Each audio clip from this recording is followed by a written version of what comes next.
సహస్రనామం చదవడం అలవాటు. మేబీ ఆ దేవుడు మాకు ఇచ్చిన అనుగ్రహం అనుకుంటా ఈ హనుమాన్ సినిమా ప్రశాంత్ మా దగ్గరికి తీసుకురావడం.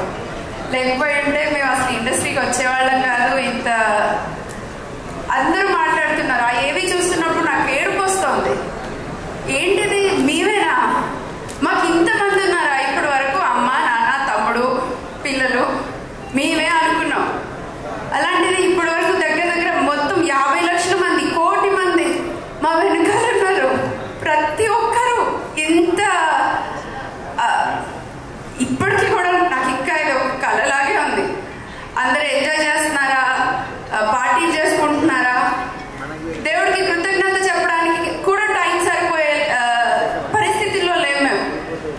ఎవరికి కృతజ్ఞత చెప్పాలి? దేవుడిగా, మమ్మల్ని ఆదరించిన ప్రేక్షకులక, ఇదిగో ఇంత మంచి సినిమాని తీసుకొచ్చి మమ్మల్ని అందరు మా కుటుంబానికి ఇంత గౌరవాన్ని అందించినందుక ఏం మాట్లాడాలో కూడా తెలియట్లేదు. అక్కడ పైసలు కాదు మేము చూస్తుంది, మేము ఏదో ఒకటి చేసి సంపాదించుకోగలుగుతాం. అంతకంటే ఎక్కువ సంపాదించే చదువు ఉంది, తెలివి ఉంది, ధైర్యం ఉంది, ప్రతి ఒక్కటి చేయగలిగామన్న నమ్మకం ఉంది. కానీ ఇక్కడ ఇంతమంది ప్రేమ, ఇంతమంది ఆదరణ వస్తుందని ఈ జీవితంలో ఏ రోజు కూడా అనుకోలేదు. దానికి అందులో వచ్చిన ప్రతి రూపాయ, ఇంతమంది ప్రేమ, అది కేవలం ఆ దేవుడు మాకు ఇచ్చిన అనుగ్రహం, ఆశీస్సులు.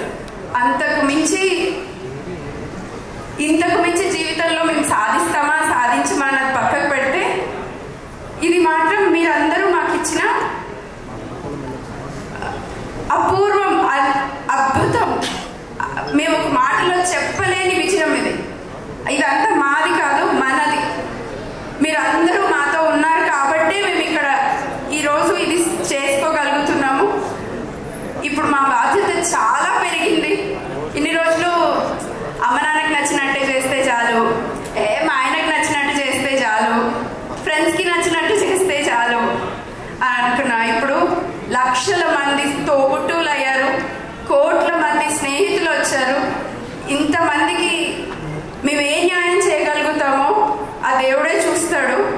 కాకపోతే ప్రయత్న లోపం లేకుండా మీరందరూ మళ్ళీ ఆదరించేలాగా మీ ముందుకు వస్తామని ధైర్యంగా చెప్పాలని, ఆ దేవుడికి నాకు ఆశీస్సులు ఇవ్వమని కోరుకుంటున్నాను.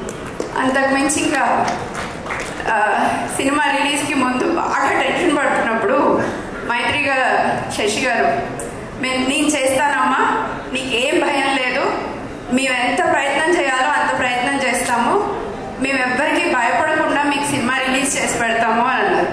నేను ఒకటే మాట అన్నా, ప్రతి ఒక్కరిలో హనుమంతుడు ఉంటాడండి, కానీ అది ఆ హనుమంతుడు ఎప్పుడు బయటికి వస్తాడో ఎవ్వరికీ తెలీదు. నాకు ఈరోజు మీరు దేవుడు ఇచ్చిన అన్నలాగా ఆ హనుమంతుడే మీలో ఉన్నాడు అనుకుంటాను. మీరు మాకు ఎంతవరకు ప్రయత్నం చేయగలుగుతారో అంతవరకు చెయ్యండి అని అన్నాను. ఈరోజు Nizam distribution is one of the biggest contribution to the movie. Everyone knows, ప్రతి ఒక్కరికి తెలుసు అది. Thank you so much Sasi garu. And every distributor చాలా ప్లేసెస్లో ముందుకు రాలేదు, రానివ్వలేదు, ఏం జరిగాయో తెలీదు. ప్రతి చోట హనుమంతుడు మాతో ఉన్నాడు. ప్రతి క్షణం సినిమా రిలీజ్ అనుకున్న రోజు నుంచి ప్రతి నిమిషం ఆ దేవుడి అనుగ్రహం మాకు క్షణక్షణం అడుగడుగున కనిపించింది. అది మేము అందరికీ అంత అనుగ్రహం రావడానికి, ఇంత పాజిటివిటీ రావడానికి మీడియా మిత్రులు, ప్రేక్షకులే పెద్ద కారణం. సో వాళ్ళందరికీ కూడా చాలా చాలా కృతజ్ఞతలు. ప్రశాంత్, తేజ, వరలక్ష్మి, అమృత, శివేంద్ర గారు, సాయి. పాపం సాయి అయితే ఆ చీకటి రూమ్లోంచి ఎప్పుడూ బయటికి వచ్చింది లేదు. ఎప్పుడు వెళ్ళినా అదే చీకటి రూమ్లో ఉండేవాడు. ఎంతో ఓపికగా మాతో ఇన్ని సంవత్సరాలు నడిచి మాకున్న నమ్మకాన్ని స్క్రీన్ మీద ఇంతమందికి అద్భుతంగా చూపించగలిగినందుకు అందరికీ పేరు పేరున టీం అందరికీ very very very thanks. So thank you అన్నది చాలా చిన్న మాట, but you guys deserve much better. Thank you.